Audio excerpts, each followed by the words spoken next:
Hablemos sobre la ruptura de membranas prematura. Esta es una solución de continuidad o pérdida de la integridad de las membranas corioamnióticas que se producen desde la semana 20 de gestación hasta antes del inicio del trabajo de parto.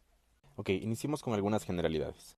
El saco amniótico está compuesto por dos membranas, el amnios y el corium.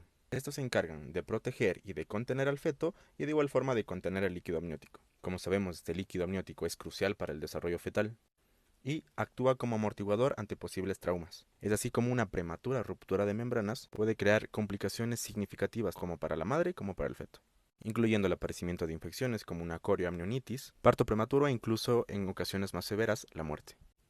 Epidemiológicamente, la ruptura de membranas prematuras se produce en el 10% de las gestaciones y la ruptura prematura de membranas pretérmino se asocia a un 3% y están relacionadas con el 30 al 40% de los casos de prematuridad. Entonces decimos que la ruptura de membranas se divide en dos tipos, una ruptura de membranas a término y una ruptura de membranas pretérmino, siendo la a término la que ocurre después de las 37 semanas de gestación y la pretérmino la que ocurre antes de estas 37 semanas de gestación. Para que esta ruptura de membranas prematura se suscite, existen diferentes factores de riesgo, que van desde infecciones, ya sea uterinas, cervicales, incluso vaginales, como es el caso de una vaginitis bacteriana, pacientes que ya tengan historia previa de esta ruptura de membranas o que hayan tenido un parto prematuro. Otras condiciones como una insuficiencia cervical, polidramios, gestación múltiple, el tabaquismo e incluso ciertas deficiencias de vitamina C o de zinc. Incluso existen ciertos procedimientos invasivos que ocasionan esta ruptura, ya sea desde una amniocentesis o una cirugía fetal, como también ciertos traumatismos abdominales que pues obligan a la paciente a la ruptura de membranas.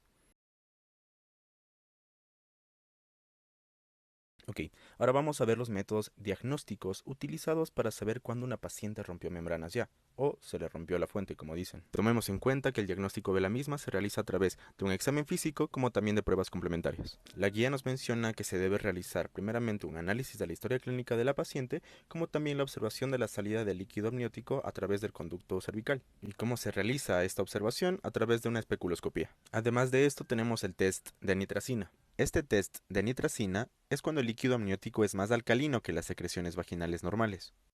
Un cambio en la coloración del papel de la nitracina indicaría la presencia de líquido amniótico. Sin embargo, en la guía nos menciona que no se recomienda la evaluación con prueba de nitracina ante la presencia de la salida del líquido amniótico a través del canal cervical. También tenemos el test de cristalización. El test de cristalización o Fern test es básicamente tomar una muestra del flujo cervical para así poderlo poner sobre un portaobjetos, hacerlo secar y posteriormente observarlo a través de un microscopio. Para que éste indique la presencia de líquido amniótico, deberían formarse patrones en forma de helecho. De esta forma. Es muy importante también la realización de una ecografía obstétrica, ya que con esto vamos a evaluar tanto la cantidad de líquido amniótico presente como también la condición fetal. La guía también nos habla sobre algunas pruebas bioquímicas, como por ejemplo, se puede realizar una detección de proteínas específicas de líquido amniótico, como es el caso de la proteína alfa microglobulina 1 placentaria, que si se presenta en el fluido vaginal nos indicaría positividad. Tomemos en cuenta que esta prueba bioquímica posee una sensibilidad cercana al 99% y una especificidad que varía del 87.5 al 100%.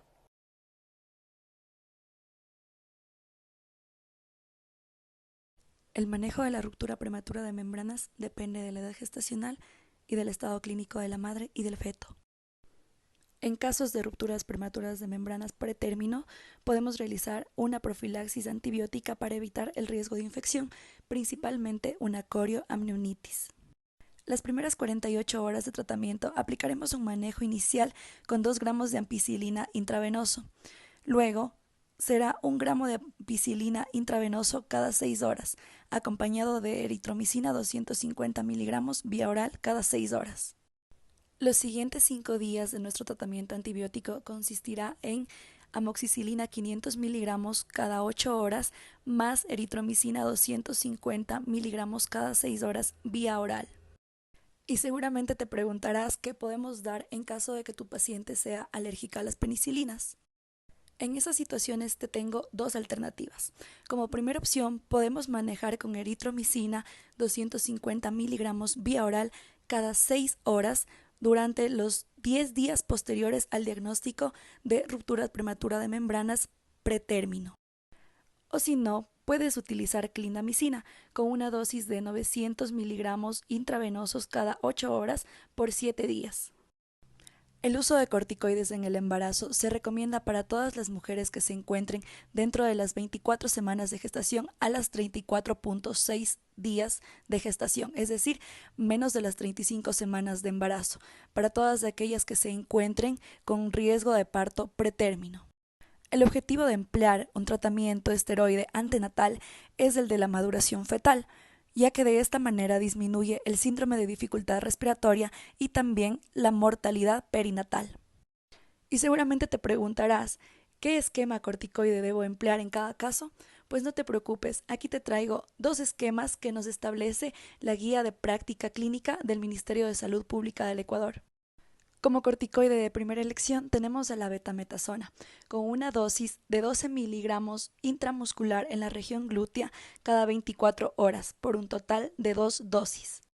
Y como segunda alternativa te presentamos a la dexametasona, con una dosis de 6 miligramos intramuscular cada 12 horas, con un total de 4 dosis. Es importante también mencionar que el efecto óptimo de la terapia corticoide ocurre cuando el nacimiento se da después de las 24 horas o antes de los 7 días de haber iniciado el tratamiento.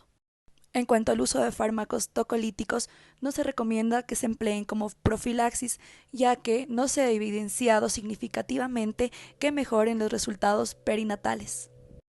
Se recomienda monitorear el bienestar fetal continuamente y documentarlo, así como también realizar la vigilancia materno-fetal de forma diaria. Si la ruptura prematura de membranas ocurre entre las 34 semanas y las 37 semanas de gestación y no existen complicaciones, lo que se recomienda es la inducción del parto, ya que de esta manera reducimos los riesgos de infección. En cuanto al manejo obstétrico, en cada situación va a depender de las semanas de gestación, por lo que si la ruptura de membranas ocurre a término, es decir, más de 37 semanas de gestación, se recomienda realizar el parto dentro de las primeras 24 horas, ya que de esta manera se reduce riesgos de infección tanto materna como fetal. Si la ruptura prematura de membranas ocurre pretérmino, es decir, dentro de las 24 y 37 semanas de gestación, lo que se recomienda es evaluar el estado clínico tanto de la madre como del feto.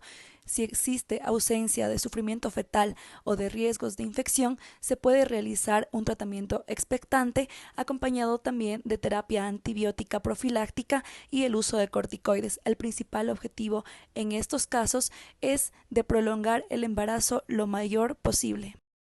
Si la ruptura de membranas ocurre antes de la vitalidad fetal, es decir, menos de 24 semanas de gestación, en estos casos debemos tener en cuenta que las tasas de supervivencia fetal son muy bajas, por lo que el manejo en estos casos debe ser individualizado, es decir, en correlación con las circunstancias clínicas de cada caso.